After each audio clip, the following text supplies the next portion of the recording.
What's up guys, it's Endymion, and today I want to explore the inhumane practices of Godrick, the first major boss in Elden Ring, as well as his connections to the greater lore, and then later on I'll dive into a theory that might bring this all together.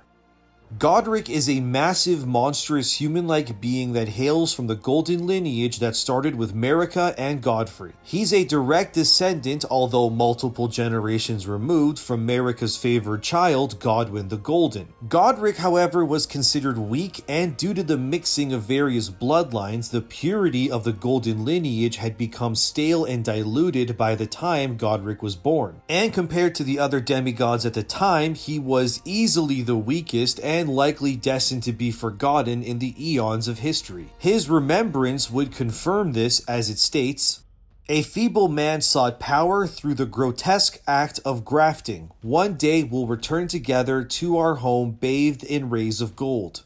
And thus Godrick began his descent into the inhumane act of grafting, which is a blasphemous medical procedure where one removes the body parts of other living beings and surgically attaches them onto their own body to enhance their physical strength or durability. When looking at Godrick, it's clear that his body has been horrifically modified beyond any recognition, to the point that the only likely original parts of him may be his face, neck, and some internal organs, as his main body is clearly that of a troll with how wide and massive he is when standing upright. What's really messed up is that Godrick wouldn't be the only one, as the grafted scion in the beginning of the game would be another being that had this procedure performed on them, but this scion would crawl on its multiple limbs like a spider instead of standing upright, which is just gross. But anyway, eventually you will meet Roderica outside of Stormveil Castle. She tells you how everyone that came with her from across the sea was captured and harvested for their body parts to be grafted to what she calls the spider. Roderica seems to be a tarnished herself, as we can see that she wears a red hood. The item Crimson Hood states,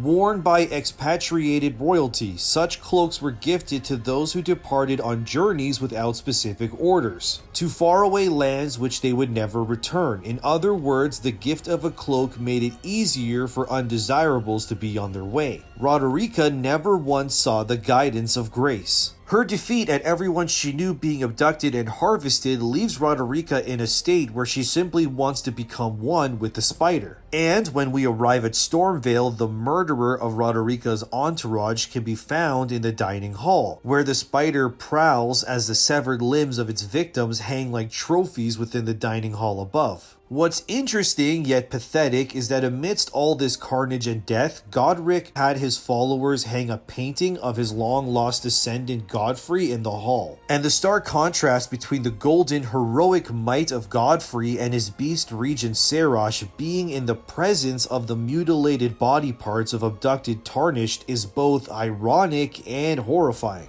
Godrick would clasp his feeble claim to the golden lineage with even his weapon presenting how pathetic his existence really was. The Axe of Godrick states, "This golden battle axe is emblazoned with the figure of a beast representing the strength of Godfrey, first Elden Lord and patriarch of the golden lineage."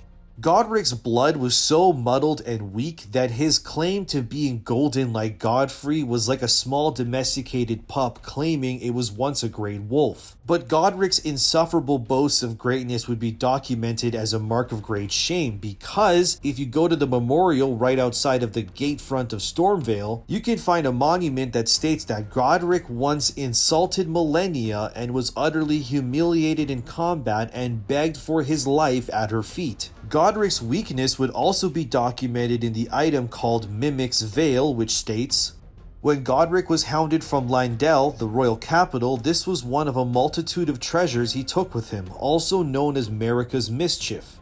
This veil allows whoever's using it to mimic nearby objects, and it's said that Godrick concealed his identity by pretending to be one of the fleeing women during the siege of Lindell, so he could escape without having to fight alongside the other men, just further proving how pathetic he was whenever true adversity stood in his path." Godrick's endgame was to eventually become powerful enough through grafting to be able to challenge any of the other demigods and eventually claim sole rule over the golden capital of Lendel. Of course, Godrick would have to first get through the Chosen Tarnished, and if you talk to Nepheli Loux outside of Godrick's boss arena, she insists that you bring her along when you face Godrick. So many fans think Nepheli Loux is the daughter of Godfrey, and there's quite a bit of evidence to that. Not to mention that Nepheli shares the same last name as Loux, which is Godfrey's true name before he was Elden Lord, but during the battle against Godrick, you can even see that Nepheli has the title of warrior in her name when in combat, which later on in the game, when you face Godfrey in his second form when reverting back to Loux, the last word he says before fighting you is, well, warrior.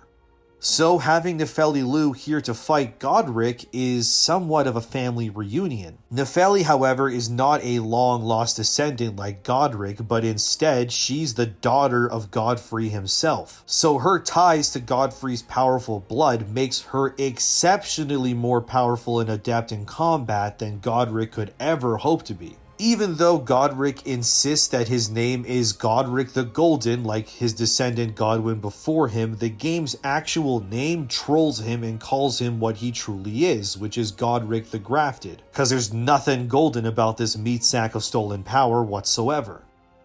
But what's interesting is that halfway through the fight, Godrick gets desperate and chops off one of his hands so he can graft the power of the dragon corpse he had in his courtyard. This is interesting because the fact Godrick can wield the power of a dragon through grafting has me theorizing that, like I said in my previous video about the Crucible, that Godfrey's lineage must have some sort of divine birthright to the primordial Crucible and the Erdtree itself, which connects to all of nature. And the fact that Godrick, who is related to Godfrey, is able to not only graft his body to that of a dragon, but use its power has me believe that my theory of Godfrey and his bloodline being directly tied in some ancient way to the ways of primeval nature might have ground to stand on. Dragons are, of course, immense beings born of nature's power. And Godrick, while feeble, is still able to wield the power of a dragon and command its furious fire in combat. So I do think this further proves that Godfrey and his bloodline do have some sort of ancestral connection that allows them to commune with the creatures born of the Crucible. I mean, Godfrey's son Godwyn was able to befriend Fortisax as well. Of course, it's just a theory, but if you want more on this, just watch my Crucible video to learn more. Ultimately though, Godrick is inevitably defeated by the Chosen Tarnished and Nepheli Loux, and his twisted reign is ended in combat.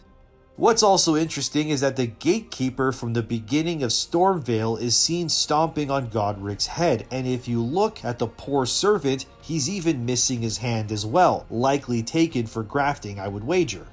And there's a YouTuber named Zully the Witch, whom you should definitely subscribe to. They have a video that they released recently about how this gatekeeper character had unused dialogue that hinted that he was actually a neglected son of Godrick. Zully also has another video about the grafted scion, which shows that the scion you fight in the beginning and the spider in Stormveil, well, they both have the faces of children, which is, well, you know, kind of creepy. Why did Godrick graft children to the bodies of abducted, tarnished, and troll bodies? Why not adult warriors or knights? Why kids? Yeah, it's probably a good thing we killed Godrick. And finally, and also pathetic, is that Godrick is the self-proclaimed ruler of Stormveil Castle, which was originally ruled by a being known as the Storm Lord, which Godfrey himself faced in combat and defeated. So Godrick claimed rule over a place his descendant conquered just shows how much of a crutch this idiot puts into his diluted bloodline. But that, my friends, is the story of the pathetic man known as Godrick the Grafted and his blasphemous acts to obtain power. Did I miss anything? Let me know in the comments, and let me know what else you want to see in the future as well. Thanks to my patrons as always for their continued support, and I'm Endymion. I'll see you in the next one.